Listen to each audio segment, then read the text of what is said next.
50 বছর আগে ইসরায়েলের ওপর আকস্মিক হামলা চালিয়েছিল মিশর ও সিরিয়া, যা ইয়ম কিপুর যুদ্ধ নামে পরিচিত। এবার একই কায়দায় ইসরায়েলে হামলা করেছে হামাস। যে কোনো রকম আভাস ছাড়া এমন হামলার জন্য একেবারেই প্রস্তুত ছিল না ইসরায়েল। হামাসের যোদ্ধারা শুধু রকেট ছুঁড়েই ক্ষান্ত হননি, অত্যন্ত সুরক্ষিত সীমান্ত পেরিয়ে ঢুকে পড়েছে ইসরায়েলে। হামাসের দাবি, তাদের হাতে যেসব ইসরায়েলি বন্দী রয়েছে এর বিনিময়ে সব ফিলিস্তিনিকে মুক্ত করা সম্ভব। হামলার বিভিন্ন ভিডিও সমান তালে নিজস্ব পেজে শেয়ারও করছে হামাস। বলা হচ্ছে, কয়েক বছর ধরে এই পরিকল্পনা করছে সশস্ত্র গোষ্ঠীটি। বিশ্বের অন্যতম শক্তিশালী গোয়েন্দা সংস্থা মোসাদ ও শিন বেতের এই ব্যর্থতা নিয়ে নিজ দেশে তোপের মুখে তারা। কেন এ ঘটনা আজ করতে পারেননি ডার্ক সাইটের গোয়েন্দারা, সেই প্রশ্ন ঘুরপাক খাচ্ছে আন্তর্জাতিক গণমাধ্যম ও সামাজিক যোগাযোগ মাধ্যমে।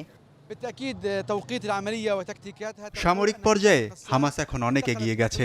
কিভাবে সময় বুঝে ও কৌশলে অভিযান চালানো যায় সে বিষয়ে আমরা যে কোনো সময়ের চেয়ে সচেতন। ধারণা করা হচ্ছে, হামলার ছক ও অস্ত্রশস্ত্র দিয়ে মদত করেছে মধ্যপ্রাচ্যের ভূ রাজনীতির অন্যতম খেলোয়াড় ইরান। লেবাননের সশস্ত্র গোষ্ঠী হেজবুল্লাহর মাধ্যমে এটি বাস্তবায়ন করতে পারে তারা। কেউ কেউ মনে করছেন, এই ধরনের হামলা ছাড়া কোনো বিকল্পও ছিল না হামাসের কাছে। ইসরায়েলের সাথে সম্পর্ক স্বাভাবিক করার প্রক্রিয়ার মধ্যে রয়েছে সৌদি আরব, আরব আমিরাত সহ মধ্যপ্রাচ্যের বিভিন্ন দেশ, যাতে গুরুত্ব হারাচ্ছে ফিলিস্তিনের নিপীড়িত মানুষের অধিকার। হামলার পর এই বিষয়টি জোরালোভাবে জানিয়েছে হামাস। এমন পরিস্থিতিতে মধ্যপ্রাচ্যে 1973 সালের মতো যুদ্ধ শুরুর শঙ্কা করছেন বিশেষজ্ঞরা, যা চলতে পারে দীর্ঘদিন।